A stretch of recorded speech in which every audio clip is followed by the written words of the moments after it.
Welcome, everyone. My name is James Francis, and I'm here with my favorite professor, Miss Katie O'Connor. We're coming to you once again from the New Mexico State University Grants Campus Recording Studio. And we want to bring another episode of the Sacred Path Recovery podcast. Today, we're going to have a wide variety of topics that we're going to discuss. Me and Katie just got done talking about astrological phenomenon going on, and right now I let her know that I had all these ideas earlier today about what I wanted to come down here and talk about, but for some reason, like, my brain just got scrambled and everything just kind of disappeared into the ether. So, and I don't know if you know of any kind of astrological things going on, because Um, and then I made a post the other day too, and here's what the post was basically about. I talked about how I have this problem of procrastinating, but when I have these ideas in my mind, I want to do it all at once, and I'm going to do this and this.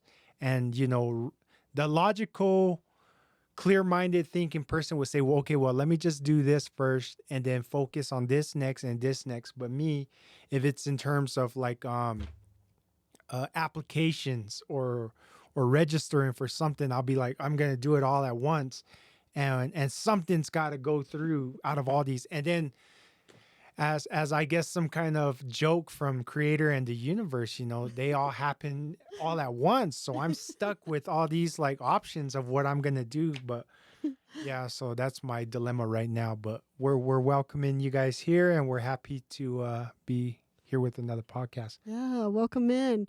We're, I think, the planets, astrologically, there's been a lot going on in the skies.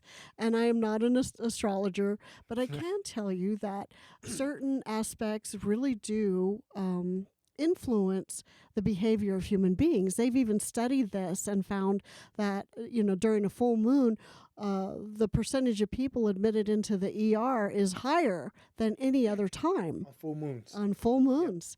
And so when we start thinking about it, we have been influenced by astrology and what's going on in the skies since the beginning of time. So as human beings, probably the first human beings looked up and watched what was going on and said, "Well, why is it doing that? What's happening now?" Whatever they could see, they would question and think about. And now we have astrologers that actually have the computerized versions of the meanings of the planets and what's going on and which planet rules which sign. And Yeah. so it's very complicated set of mathematics is what it is. And if you haven't checked into it, check it out. It's another interesting way of looking at life. And it's crazy because, I used to be of that mindset where it was just like, yeah, I would read my horoscopes in the newspaper, and that's about as far as it would go. But like the more I started like studying these things, like astronomical alignments in the sky, like I think last January we had something like all 9 planets in the Yeah. sky. And recently too. Yeah, so but now I'm starting to realize that these kind of Right. like alignments do play a part in our lives in kind of influencing our feelings, our behaviors. I know for a fact, if you want to get scientific about it, my limited knowledge knows that our bodies are composed of 80% water, and the moon has this magnetic force where it's able to draw in and draw out the tides. So of course you have to realize that the moon does have this ability to influence us in certain ways. Whether Right. it's going out and being crazy on a full moon night, and like I said, the data is there to back it up in terms of just the more occurrences or visits in the ER room or whatever it may be on those days. I think like even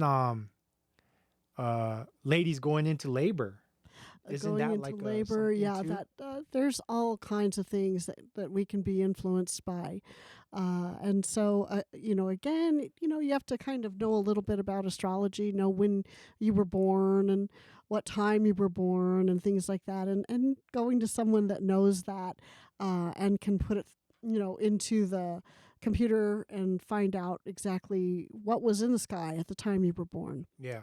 It's like I said earlier too, that astrology is just the older, crazier brother of astronomy, you know. That's right. So And so yeah, and Mercury, everyone talks about Mercury. Oh my gosh, it's retrograde. Well, Mercury rules communications. And it basically means that if you haven't done your work with communicating what you need to communicate to the person you need to communicate it to, if you haven't taken care of things like your computer updates, you haven't taken care of paid your phone bill, if you haven't done those things, your communication system is going to go down. And there's also a lot of miscommunication between people. Now, people that are air signs, which are Gemini, Aquarius, and I'm missing one, Gemini, Aquarius, one more. Pisces, no, that's a water Yeah, sign. that's water. One more. I can't believe I'm going blank on this. Sagittarius, No, that's no. fire. Oh, One more. You're basically ruled by Mercury. And so for people like me, when Mercury's retrograde, my life is totally upside down. Everything's a disaster. And add that to a little bit of ADD that I've got, it can be a catastrophe. yeah. But now that I recognize, oh, okay, Mercury's retrograde, so maybe I need to have a little bit better communication with people and check my computer updates, make sure my phone is working. Well, I'm a Virgo, and I know that's an Earth sign, right? That's right. That's And right. you know, from what I understand, Virgos are somewhat well Earth signs, so that kind of like that explains why I like being out in the mountains and hiking all the time. But I also heard that there's something of like perfectionists, like everything has to be Oh, just like a certain way for, and I, Virgos. and Yeah. I can attest to that. You know, Yeah. when I'm taking my notes and even my scratch work when I would do like math problems, it had to be so perfect. Like the symbols for like the signs and everything had to be drawn, or I couldn't do it, or I don't know. That was just me, but Actually, Virgos are known to be perfectionists. They like things a certain way. They're not happy if it's not a certain way. They're very organized. They like things everything needs to be in its place. yeah, And what they do, if they're, such as, drawing symbols or artwork or anything like that, they have an eye for perfection. mm, They want it done a certain way, but that doesn't mean it's not everything, because when you're born, you might be born during the time of Virgo, but you may have astrological placements in other places yeah, that speak to who you are and how you function and what happens. Like they have the houses and yeah, what's in which house and what's going on.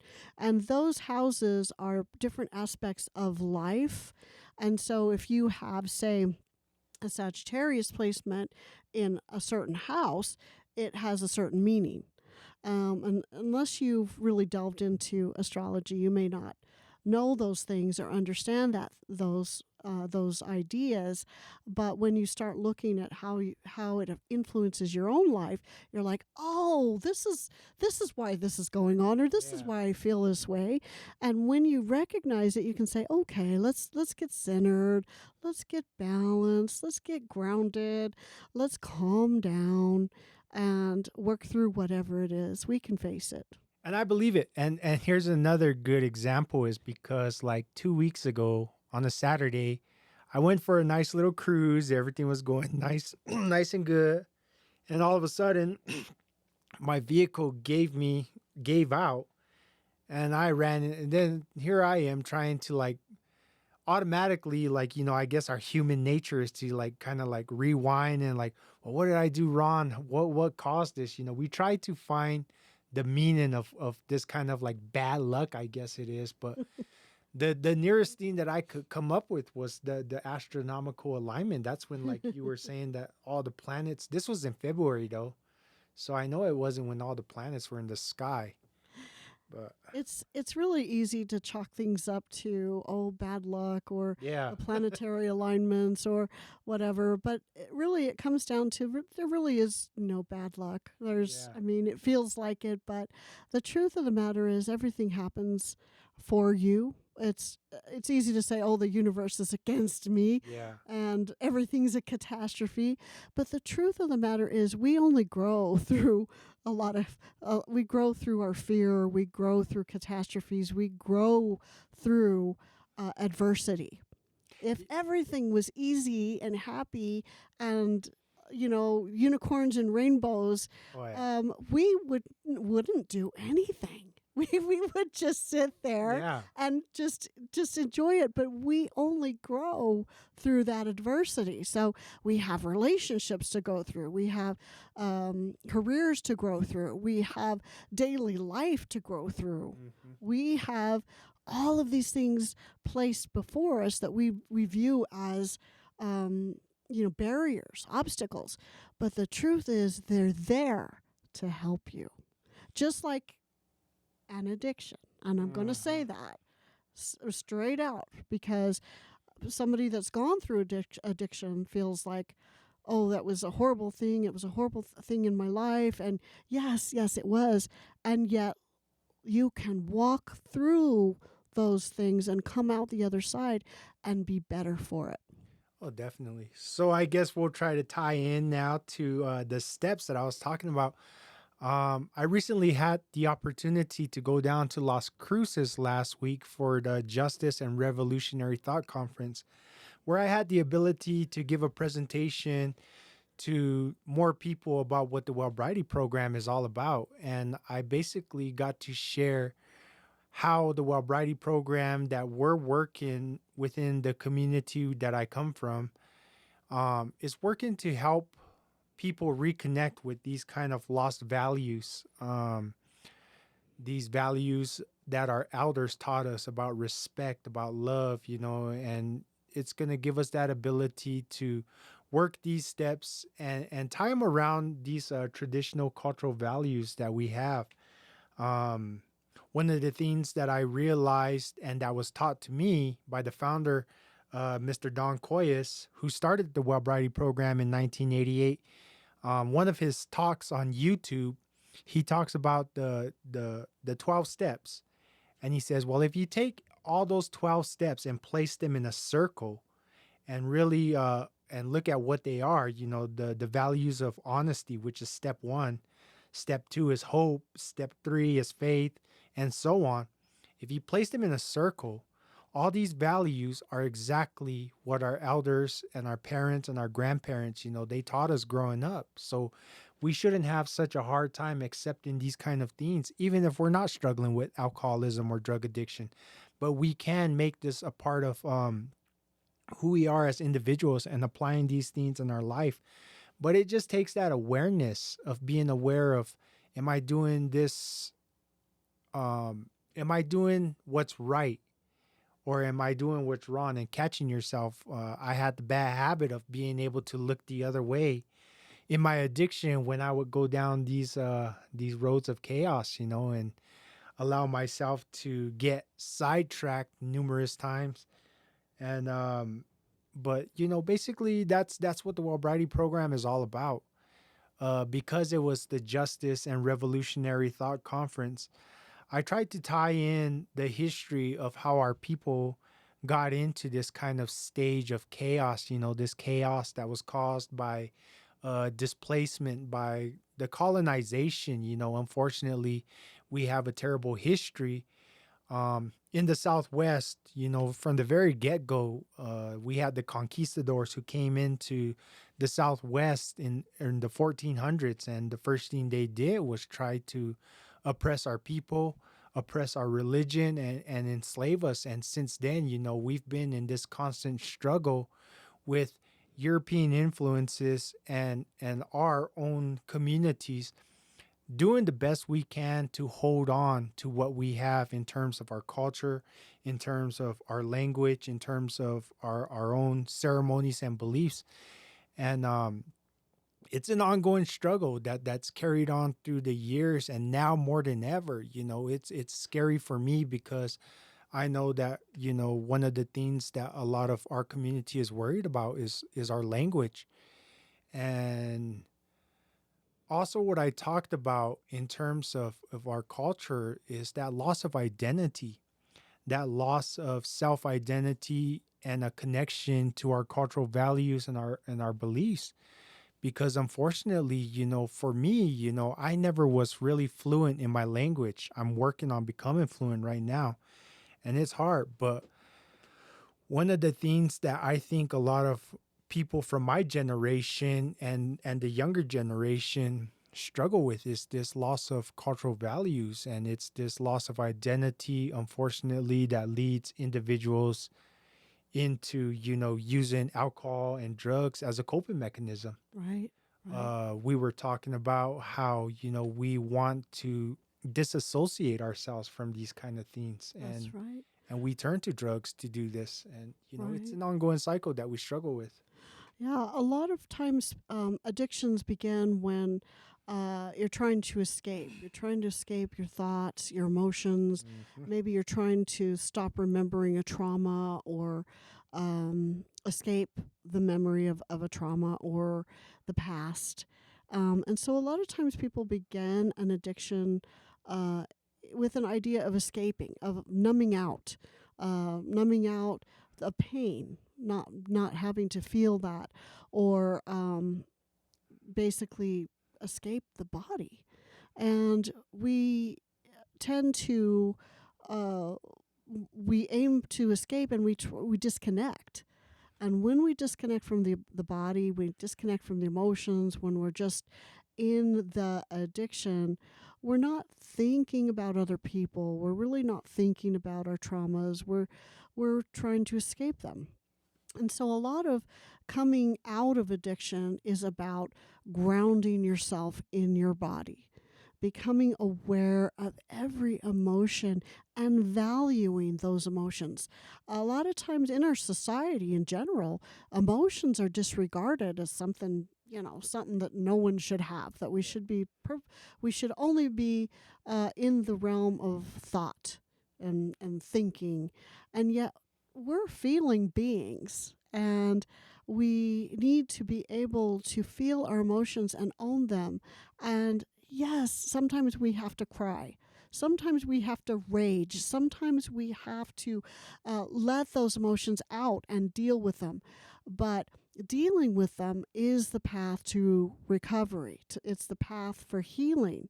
And when you can start looking at those emotions, where they stem from, whether they're from past trauma, whether they're from your thoughts to yourself or how you think about yourself. I mean, we damage ourselves by our own thoughts in a lot of ways.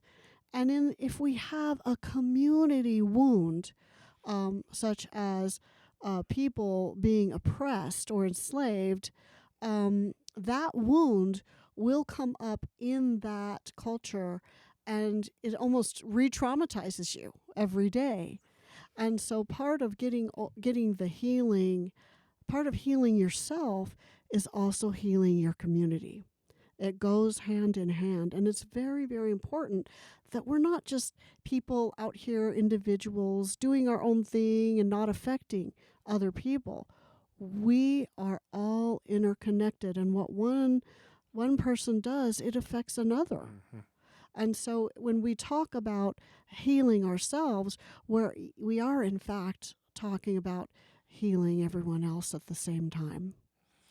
And it's a struggle because unfortunately, like I said, the history of the Catholic religion or Christian religion and how it was kind of imposed upon us early on, it caused a cultural rift that, it makes it hard for some of us to kind of fully accept the teachings of the Christian religion. But, for myself, I've reconciled the past. The past is of what happened to our people in terms of how it was imposed, and I've been able to kind of look past the terrible history of how it was imposed on us and kind of try to accept the teachings of what's really there.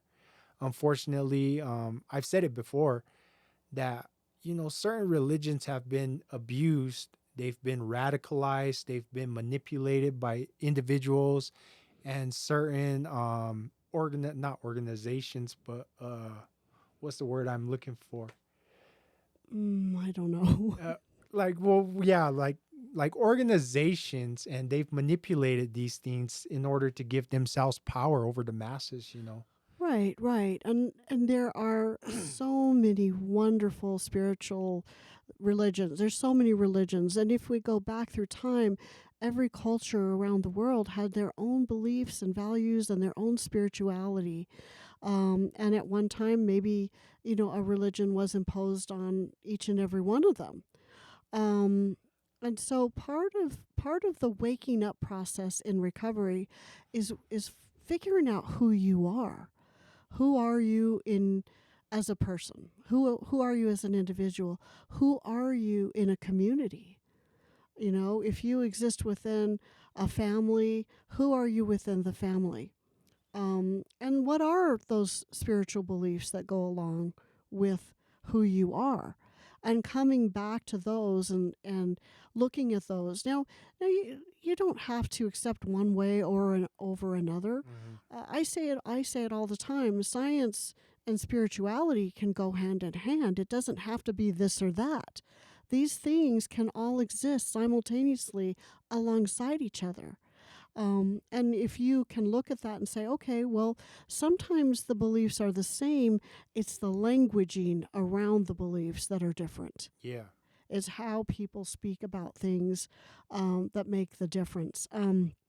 But it's very important to recognize that um, it's important to, as you figure out who you are, as you wake up to who you are without a toxin telling you who you are, you become more and more aware. I've said it before. Once you take that drink or once you smoke that smoke, you're giving up control of Hmm. your life. You're giving up control of your body. You're basically opting out of having anything to do with it. You're numbing out. You're leaving your body behind. And so in a way, you're giving the toxic substance the power. Okay. And when you decide you want to take that power back and you decide to get sober, or you decide to get into recovery, all of a sudden you take back your power as an individual, as a person, and you wake up and you start seeing the things you were missing while you were under the influence of whatever you were taking. Yeah. And you know, as I've come to grow in my sobriety, and I've shared this story before as well, is that unfortunately one of the things that we do when we're lost in the addiction is that we set down all these cultural values and all these good things, and we exchange them out for the time being for drugs and alcohol. You know, all those things, we put them down and we pick up the drugs and alcohol, and we lose that connection with ourselves. And our families. Many families have been torn apart by alcoholism, by drug addiction, um, they're still there, and there is love underneath there. Hopefully there's love, and waking up and having to give yourself permission to make decisions instead of the addiction. You suddenly are faced with all these realizations about, people you might have left behind that really cared for you, or instances where you lost opportunities because you weren't fully awake and aware. Oh yeah. I mean, in my addiction, I've burned so many bridges, lost so many jobs, ruined relationships, and you know, even with all that bad stuff happening to me, you know, that just shows you how strong it is, because no matter how bad things would get, I still couldn't fully accept and realize that, you know, there was the root of my problem there. Was Mm. in that bottle, was in those drugs, you know, and I wasn't ready to give them up. For me, finally, I, I, I still to this day, I don't know what it was that made me snap out of my BS. But once I started working the steps, because at the time I was still ashamed to go back to the village and participate in our traditional practices. But as I came to start working the first three steps, you know, the step of honesty, we admitted that we're powerless over alcohol. the second step, we came to believe that a power greater than ourselves could restore us to sanity. And step three, made that willing decision to turn our lives to the care of God as we understood Him or Creator. Those three steps played a significant role in me being able to come back into finding balance for myself. Um, because at that time, I was still just, I was lost. I was really, really Yeah. lost in terms of not knowing how or where. But when I finally took the time to really think about those things and realize what it meant and how it, that's where it began for me, was being able to reconnect with myself. And one of the things that I share as I started, coming into those days and that length of time of sobriety, was the first thing that became clear to me was what's stated in the Wellbriety book, is that, it's not about going back and living in the past, but it's about reconnecting with how our ancestors used to think and conduct themselves, and learning these teachings and taking them and applying them within our lives for ourselves, and finding that value in what it is in doing these, in living a virtuous life to the best of our ability. Right. And so sometimes, when people come out of an addiction, or I really like to think of it as waking up, Mm, because you really wake up to the universe and to parts of yourself that you have ignored or numbed out to, or just kind of disconnected from. But being able to come back and look at what were those traditional values, and whether you really took any, if whether you believe them or not is another issue. But sometimes you are lost. You have um, you have to come out of your own BS. You have to stop BSing yourself, as you yeah, said. definitely. You have to sort of like say, oh, yeah, this is where I'm not being real. I'm not being authentic, because I'm feeding myself this BS, and then I'm feeding it to other people and expecting it to work.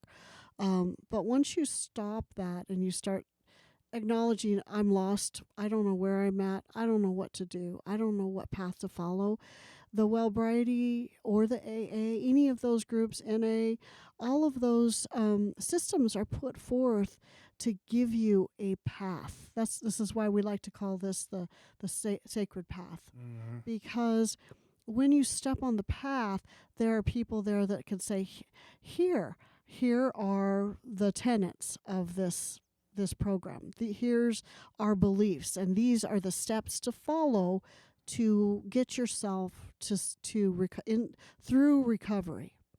So when we talk about the steps of Wellbriety or the steps of AA, those steps are the lifeline that can pull you out of where you're at, put you on the path, and keep you on the path. Now, if you look at the steps and say, oh, I can't do that, that's going to be too painful, or I can't, say, make amends to certain people, or I can't follow some of those steps, that's the time to say, okay, all right, why? Let's figure it out. Let's Yeah. figure out why. And, right away when I started attending the meetings, nah, I should take that back. Not right away, but, with time, what I realized through my ability to make a regular habit of attending the meetings was that, I said at the conference that addiction is often a symptom of deeper pain. And, this healing and the purpose of the meetings is that, healing is not an individual pursuit. It takes like the entire community for us to come together in order for this healing to work. And that's what I've realized. And that's where the goal lies right now at this time, is trying to educate the community that we will have a greater success in helping individuals overcome these addictions and struggles if we all come together and help out. Right.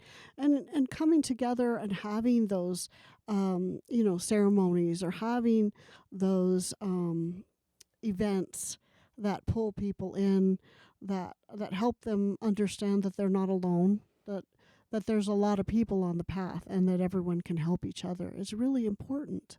And that's another good thing about the World Variety Program is that, like, we're not actually calling for just individual counselors to take on the whole load of every single person who's struggling with addiction. But one of the things that we try to do is take on that mentorship role for individuals who come in through those doors. And it's up to the person who's found that recovery for themselves to kind of more or less take them under their wing and guide them along and show them, this is how you can do it and this is how it's going to work. Right. And a lot of times we don't think that we're that powerful, that we can't heal ourselves. But the truth of the matter is that we are powerful. We can step into our power. We can begin to find ways to heal ourselves. We can find out what foods to eat, what vitamins or herbs or things that would help us, on that path of recovery. And connection to others is another form of healing. And each of us has that feeling deep inside of us of what we need to do to heal ourselves if we can connect with that deep part of ourselves. When we can connect with our heart and bring our mind into it, our emotions, and we can say, I think that what would heal me is, maybe to sit in the sun a while. Yes, the sun is very healing. Or maybe it's to drink more water, or maybe it's to eat more fruits and vegetables, things like that. We have an innate knowing, but if we've numbed out and we haven't listened to the voices of our body, we can't hear that. We don't know. So sitting quietly, maybe placing your hand on your heart and asking, what would be best for me in this moment? What would help me heal in this moment? And getting that direction, even writing it down, because when we're writing, we're integrating information. And so it's very important to know that you can do this. You can do this in a number of ways, and you can do this with other people who understand, that will be there for you. Yeah. And that's why these groups are important. And it's well, there's four aspects, they call into play: the emotional, the physical, the mental, and the spiritual. And like you're saying, that's the physical, is keeping yourself healthy, eating the right foods, eating exercise and regular exercise. Right. The spiritual plane is something that I've also um, played a big part, is having that ability to have that faith in that higher power that's going to help you get through these things. Um, Part of what we were going to talk about as well was one, the physical plane. We have a body that consists of our body and soul and spirit, and now we're going to go into more or less like the astral plane, the energies and the health, and there's that spirituality that we're talking about here. Right. Well, a lot of times there's a lot of aspects that we could think about, because we have states of consciousness, states of awareness, states of being. We have planes of existence. We have people are always talking about the dimensions and the interdimensional pathways and things like that. So just to kind of elaborate on some of that. I thought I'd talk a little bit about the planes of existence. I think it was last time we met, we talked about the states of consciousness and how higher levels of feelings such as love and unity and helping others helps you vibrate at a higher frequency. It's a higher level. It's better than being greedy or hurting others, harming others, or being at at a place where you're working only towards getting something for yourself, as opposed to working for the community and helping others. And we cannot manifest, we cannot create if we are functioning at a low vibration. So if we're flipping people off in traffic, if we're cursing people for whatever reason, if we're talking negative to ourselves, that's one of the greatest sins of consciousness, because when you do that, you harm your energy body. So, So would you define the astral plane as kind of like the emotional aspect of the individual? well, the astral plane is a little bit different. It's known as the star, because in Latin and Greek it means star. Hmm. It refers to your aura. So people always say, "Oh, can you Oh read yeah. auras? Can you see colors?" And most definitely, there's an energy field around the body. And even Dr. Joe Dispenza talks about that quantum field, the energy field around a person. So basically, it consists of a lot of different things. It's sort of the energy body, and we have a physical body, we have an energy body, and so it involves it stores sort of the collective unconscious, and we when we talked about that, we talk about all of these feelings or understandings as in being human, Hmm. and we have experiences that are all the same. Like we all experience the sun rising, the moon rising, nightfall coming. We experience dangers in our world. We experience things like that. And so we hold this collective unconscious in our energy body. And it's everything that is felt emotionally that is in humanity. And this connects us. This means that we are all connected in one way or another. Like my mom used to say, there's a thread of energy from my heart to your Yeah. heart. And when you hurt, I can feel that pain. And part of being human is that we are all connected in that way. But we've learned to ignore the tugs of that string on our heart and say, oh, I'm going to just disregard that. But basically, when we start tuning into that, we feel each other. We can feel each other's emotions. We can feel even the consciousness of animals. Oh yeah. And I don't think I've gotten to that level yet of being able to actually see the aura, but I get the vibe. The vibe is to me is like when you're around a certain positive minded individual, you just kind of feel that energy, that like uplifting energy. It's That's something exciting. that I've experienced, and that's Yeah. that's pretty cool. It feels great, and there's ways to get there. I mean, the astral body, it incorporates things like dreams. It's a way to Yeah. it communicates with you. It's through dreams. It can bring in things like clairvoyance, the ability to see with not your physical eyes but an inner eye. Um, So kind of would you say that your intuition ties in with this kind of yes, yeah, very cuz strongly. The intuition, uh, uh, it's part of that astral body. It's part of the energy body. yeah, cuz I've been around like I don't want to say people, but I've been in areas and sometimes you get this like feeling where you're just comfortable. Yeah. But other times in certain places like in the bad part of cities, you get this intuition like, "Oh fudge, I got to get out of here," Like, and yeah, you know, like if somebody's had a fight in a room and you yeah, walk in, you can feel that tension. Yeah, definitely. something happened. If sometimes if there's something going down, you'll get a shootout or something like that. Something's happening. You'll get a feeling of don't go there. Don't go to that place today, or stay away, or whatever. Uh, but you'll get a feeling like what makes you go take one route to work instead of your regular route. Mm, We don't know, but sometimes there's something yeah, happening on the other route.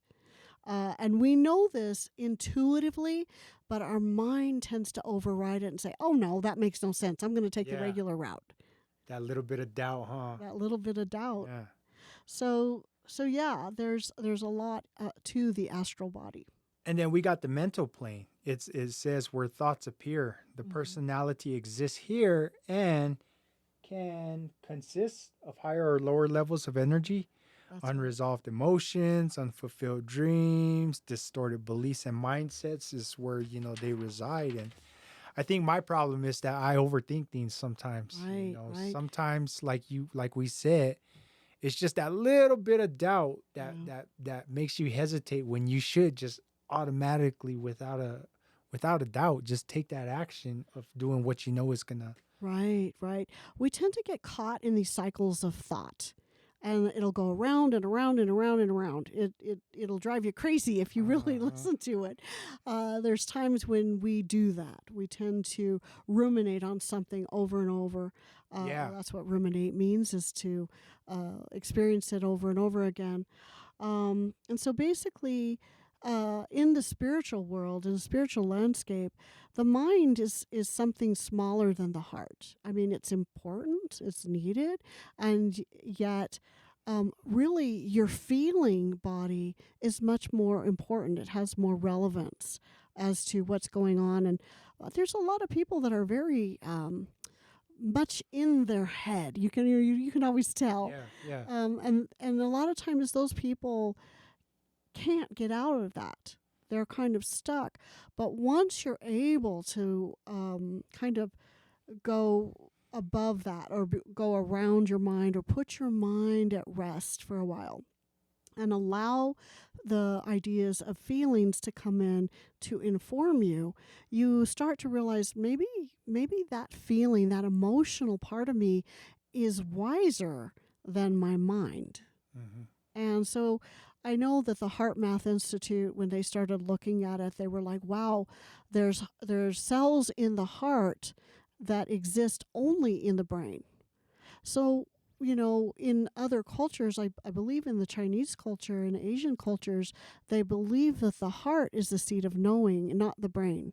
The brain will help you do certain things, but it's really the heart that's the wise part of you. Yeah. And I know that we've probably all experienced that, just that hurt sometimes of, like it's not even in here. It's just right here where you feel Right. it. So And you can feel it. And when you have a hurt, you can put your hand on your heart and say, I'm here for you.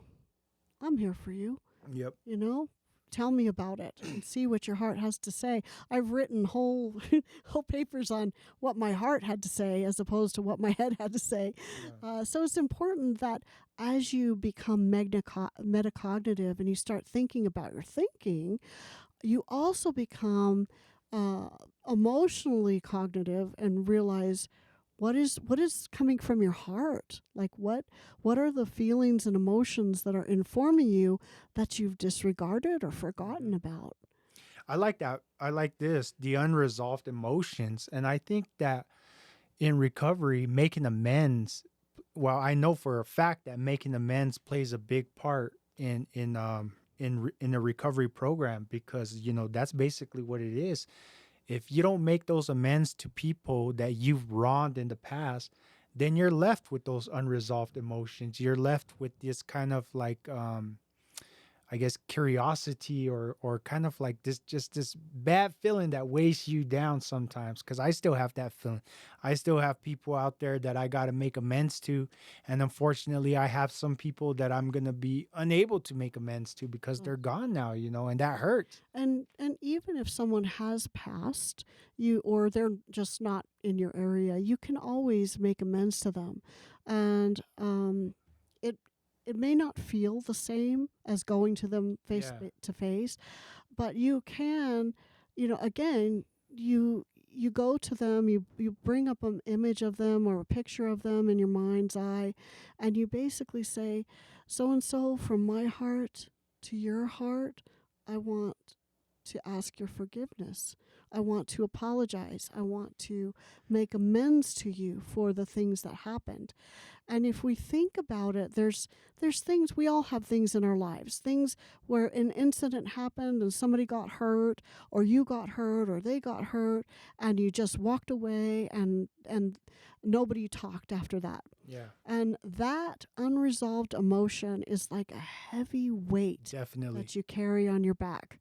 And until you start taking those weights off and dealing with those unresolved emotions, you're going to get weighted down more and more. Yeah. And I once asked a friend of mine, I said, well, if an individual is already gone, how do we make that amends to them? Because I know it was still gnawing at me. And she told me, you make a living amends. And what that means is that you go on living your life, but in terms of a living amends, it's kind of almost like you pay it forward. You pay forward to make up to That's right. that person that you can't formally, go apologize to. Right, right.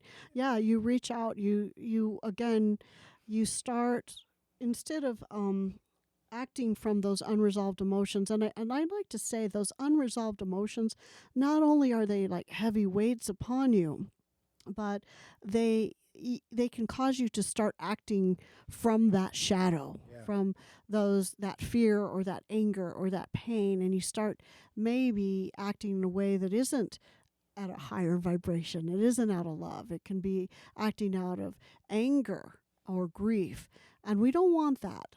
This is sort of like inner child work when your child has been uh, abused, and yet the child is leading the way. We sort of have to take the hand of that inner child and say, I'm the adult here. I'm in control. I can help. Yeah. But again, the heart, from my heart to your heart talk, it can work with people who you're not getting along with, or Yeah. people you've had arguments with, or uh, issues that have happened with. But is get down and get into a quiet place and think of that person, and bring up a picture and really put your hand on your heart and say, from my heart to your heart, and then tell them what you want to say. It really works. Yes. And definitely having that ability to have a positive closure, it really does. It takes a whole heck of a lot off of you in terms of your just your mental. Right, right. Um, because if not, then, and even if you did something wrong to someone and you try not to, or you don't get that kind of closure, Mm-hmm. then you're left with these unresolved emotions that start kind of giving you these distorted beliefs. And, Right. that's where that rumination, And the well, I wasn't the one that was at fault anyway, so why should I have to go and make these amends? But, right. if you know that you have to, that you were the one that did all this BS, then yeah, Yeah. you got to step up and be able to And and face it. And unfortunately, I can admit to you, there's still some things that I gotta face, and one of these days, hopefully soon, I'll be able to do that. So right. yeah, And that's the hardest part, is forgiving yourself. Loving yourself enough to say, okay, I'm going to do this. I'm going to follow this path, and I'm going to forgive myself for the things I've done.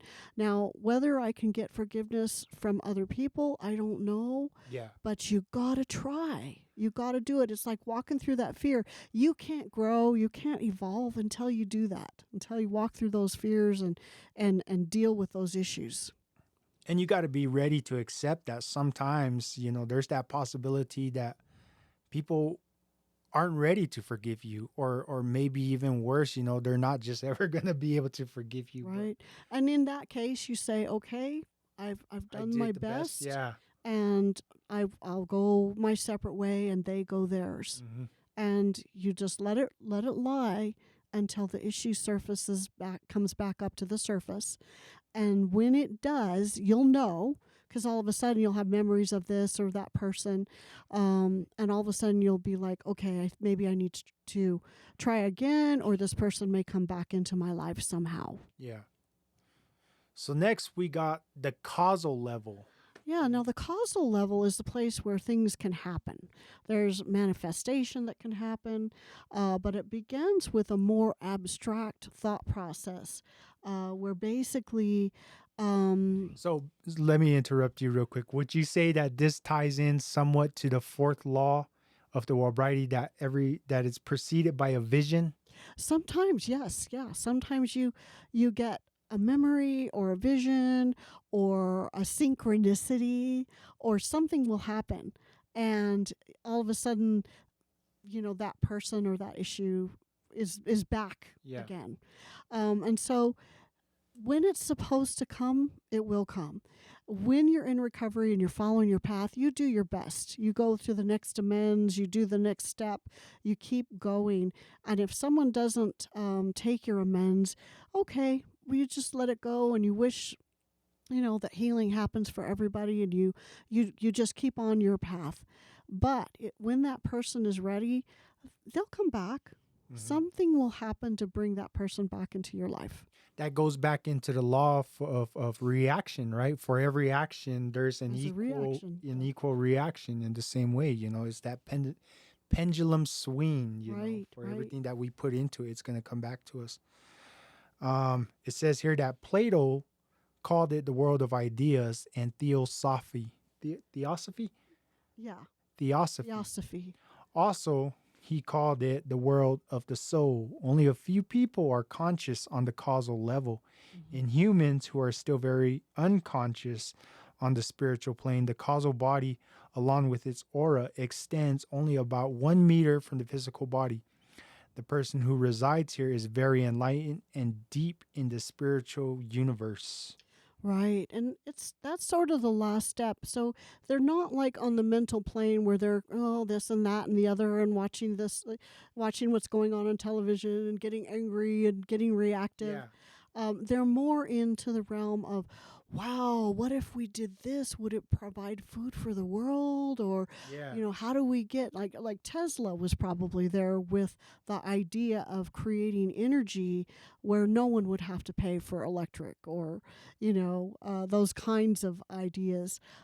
Where that company's gone now, we can't say, but ultimately, it's more of that level of, how can I help humanity? How can I be one with the universe? How can I be one with the spiritual world? And how can we co-collaborate and work together? yeah. And I think that ties into the point that I was wanting to make, was that this is where working all 12 steps, and taking time to do them to the best of your abilities, it'll help you reach this plane That's of right. transcending, these kind of minor these things that we shouldn't trouble ourselves with, things that are going on the news, or Right. that have us reacting like that, but rather we're seeing beyond. Well, it's sort of the idea, when you bring your frequency up, when you bring your vibrational rate up, you attract people that are of the same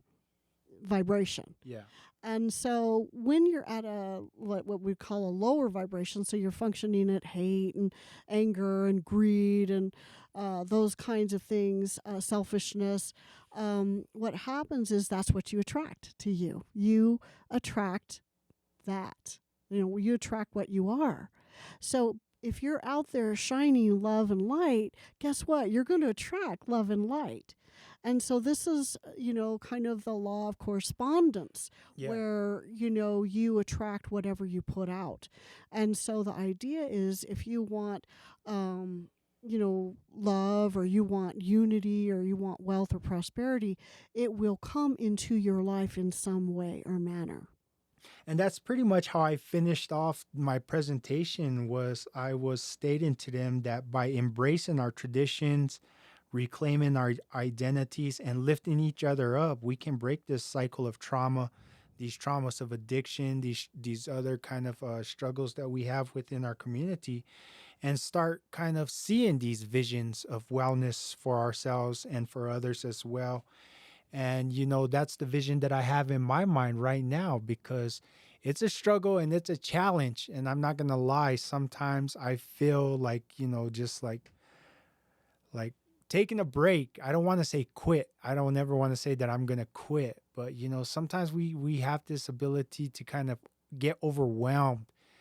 But the challenge is something that, it's a noble challenge. I can put it that way.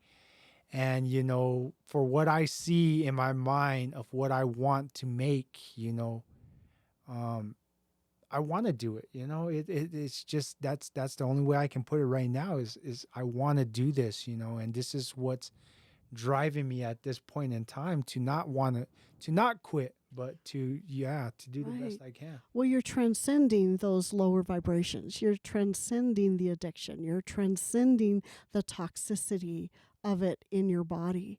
And basically, when you're transcending and you're moving to a different level, um, it's exciting. Hmm. It's thrilling. It's like you look at your past self and say, oh my gosh, it was like I was dead. I was numb. to the world. I didn't feel anything. I didn't know anything. And now all of a sudden, the world is opening up to me. Hmm. So you can start to feel this transcendence and this engagement with life, engagement with the universe, and engagement with other people. And it's absolutely thrilling because you feel awake and alive, and all of a sudden, everything in life gets exciting, even navigating the catastrophes that happen to Yep. you are exciting because all of a sudden you think, why did this happen? There's maybe something I need to learn from this. What does my heart say? What does my gut say? Yeah. You know? And we said it before, and I've said it before. It's hard to get out of that rut of negativity when you find Right. yourself stuck in it. But once you do, you're going to find out that a lot of things in life are a challenge. I mean, Right. life is just one big challenge. Right. But it's the types of challenges that we put before us and put ourselves into, that make our life what it is. Right. So you want to get to the spiritual plane, a higher spiritual plane of love and intuition and unity and omniscient. Become, you know, uh, you become one with the universe, one with spirit, one with God, and you seek that higher vibration. And it starts with love. It's got Hmm. to be from a base of love. But like I said, it's the most exciting, most wonderful thing that you can find because that's what wakes you up to being truly human is overcoming your fears and walking through them, evolving and leaving those addictions behind and becoming free. You truly become free of them. Yep. So that's all I got for today, James. I think that's a good place to stop for today. This might be one of our shortest podcasts. I'm not too sure yet, Wow. but yeah. So, Well, make well, sure you guys give us a thumbs up and subscribe, and so you get our next one. tell all your friends We're and under Sacred Path. Recovery Podcast now. Yeah, and it used to be under Jimers Rants. right. So subscribe, and you'll see those other ones probably on YouTube. And Yep. we love having you guys here. I'm so glad you're here. We're still Thank having you. Wellbrighty meetings every Wednesday from 6 to 7:30 here at the Grants campus. So if you're looking for a place to come and just meet with like-minded people, And that's in the stop on in Teacher and Health Education Building on the south on the south side of the side. Yeah. Grants campus Yeah. in room 113. And we will have snacks for you. Mm. But other than that, everyone have a great day. Enjoy yourself, enjoy life, and just be happy. And, we'll see you next time. Love and peace, y'all.